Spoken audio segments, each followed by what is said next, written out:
Welcome to another episode of Carlton People. I thought it would be, look, it'd be a disservice if I didn't get the Dan story because it's such a fascinating one. You definitely would know this bloke from the year. Dan, what's it like having no footy around, mate? It's a little bit sad, isn't it? But we are coming off the back of Essendon getting absolutely stuffed, so there's still a little bit to play for Carlton fans. It's nothing like an Essendon 10-goal loss in the first week of finals, is it? Nah, now we just got to hope that GWS gets stuffed, so Coggy can feel bad about his decision. Mate, I want to turn to your Carlton story because you've obviously got I guess your story is intertwined with, moving to Australia. Give me a little bit of a snapshot of how you came to be where you are today. Yeah, so 2013 was probably my first year of watching football, and taking notice of it, aside from just it was on TV, actually watching games. So I was lucky enough, my father-in-law, when I got married to my wife, he said that the worst thing that could happen was be married to a Pom. Wow. So the only way that he could make it right is if I actually supported Carlton. So 2013, he took me to the prelim, if you remember Richmond. So it was my first. That was your first live game. First live game. The 2013 elimination final against Richmond. Where I was at the ground, in the area, level 2, centre wing. Wow. And yeah, it was a great game because I remember on the drive down, Nick Dugan was not in the team.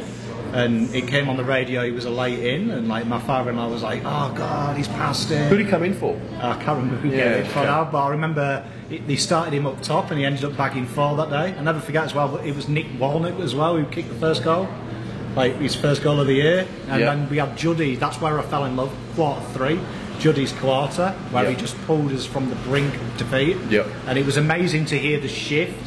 Never forget it at the G, the shift of it was all Richmond noise, and you could hear it slowly become Carlton noise, and then at the end it was just all Carlton. It was like a weird thing for a soccer fan, predominantly, to see that change, because it never usually happens in soccer. In soccer, usually the home team is allowed till the end. What was the biggest crowd you'd been in front of previous to that game? Because that was a 95,000 crowd. That would have been the biggest by a long way. I would have said probably Ibrox 60,000. Yeah, wow.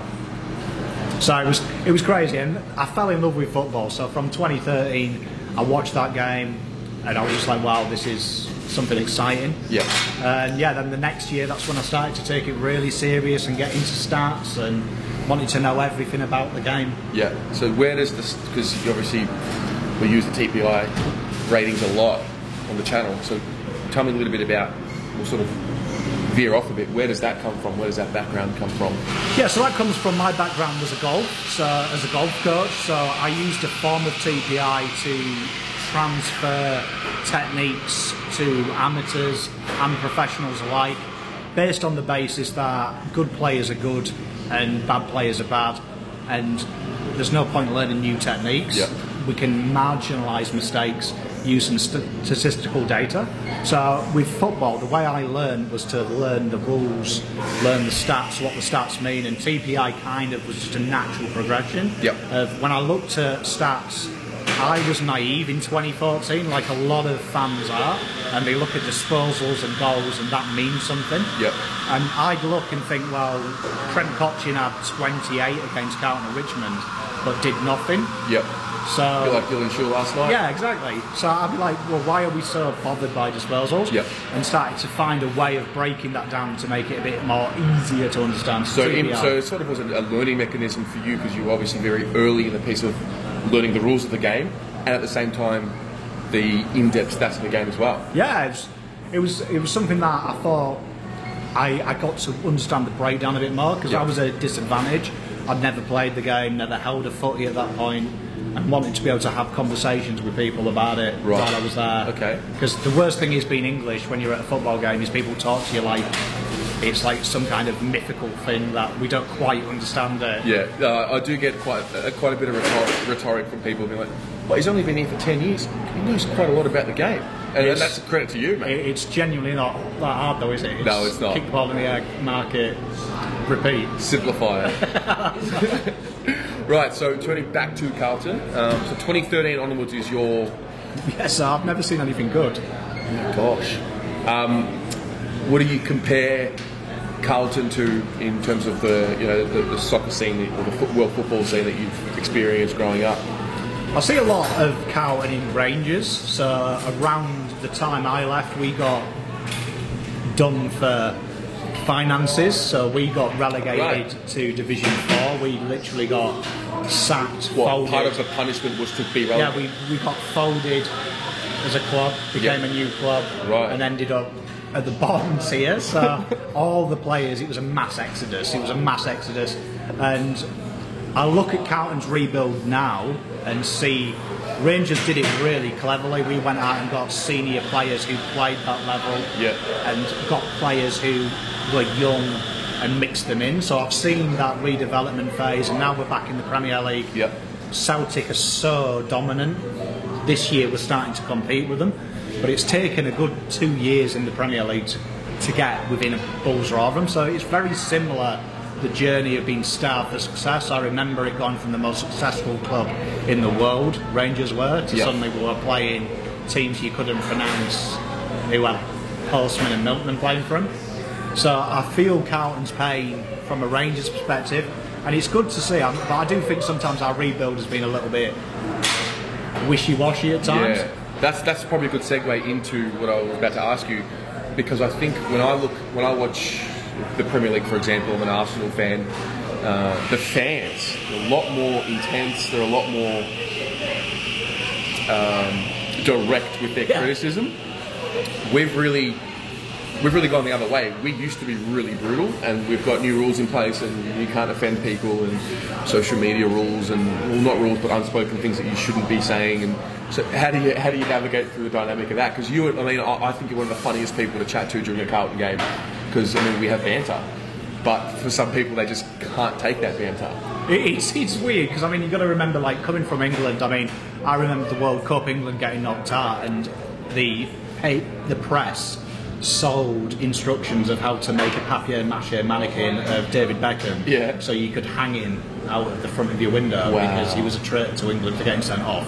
So I come from a country where the media lead criticism as well. So like Adam Goods would be a good segue in England because the press would have slated him. Really? They would have been like, "You're on $1 million a year. How dare you tell poor people what they're allowed to do when they come and see you?" So that's our mentality. But in Australia, I do kind of like the fact we do protect our players, and there is more protection, because I do think for a young soccer player that must be quite hard to hear people say things about your mother, your dad, your sister.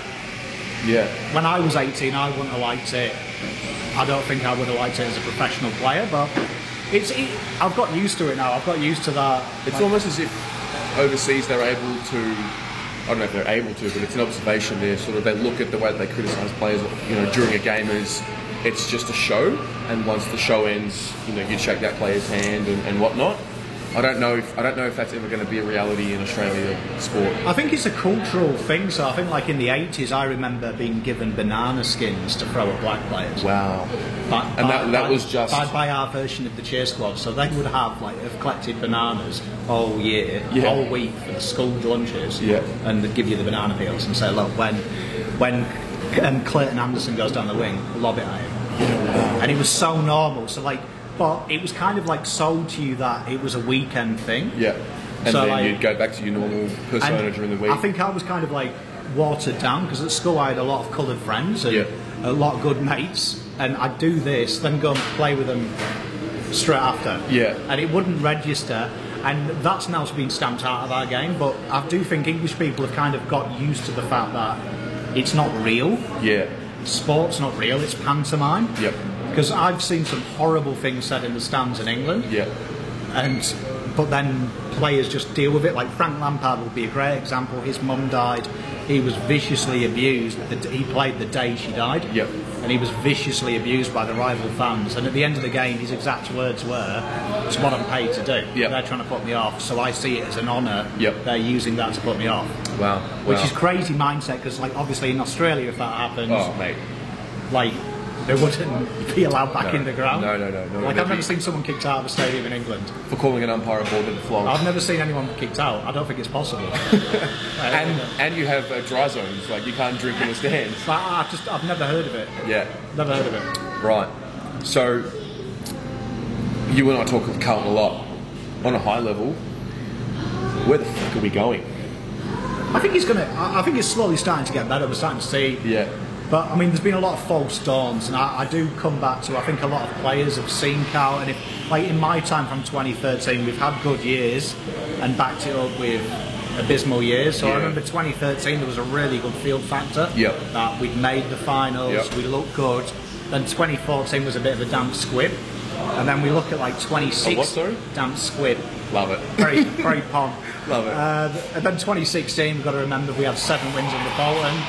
Back to 2017, then 2018 we had 2 wins, and then now we've had a real good end to the season. So I'd imagine if I was a player, that's probably putting me off signing for Carlton. They've had highs when they get a new coach, And to disappoint. but usually there is a manic low. Yep. So for me, I can understand why some of these big names are reluctant Yep. to come. So like, I do think we're going in the right direction though. I do think 2022, I think will be there or thereabouts. Yep. So Which- that's what I want to talk about next year. What can we expect? What do you expect? Where do you think where's the ballpark of where For me, where we'll be? I'd be happy with top 12. Mm-hmm. I think if we can get 10 to 14 wins, that bracket really shows something. Yep. I would be ecstatic with that. So I think we've got to look for improvement. So I mean, like ideally to be in and around the 8. Yep. Because that way we can go to a player and say, look, we're 10th now. If you come into the team, we believe we're 8. Yep. Because at the moment, trying to say to a Coggy, we're 16th, we believe you can go to 8. Mm-hmm. Like That's he's just gonna not gonna he's work. gonna have to back himself a lot. Yeah. And I think there's only 3 players in the comp have that self belief. Yep. And that would be Nat, Fife, Dangerfield, and Martin, that they could catapult you that far. Yep. I don't think players like Coggy, Whitfield have that belief yet. Yep. Interesting. We'll chat a little bit more about the GWS situation. I think it's going to be a fascinating one. But mate, appreciate you joining Carlton People. It's great to have you on board. You really do embody the whole blue or broad concept of having fans around the world to share their stories with. So it's a pleasure having you on board, mate. Pleasure, my friend.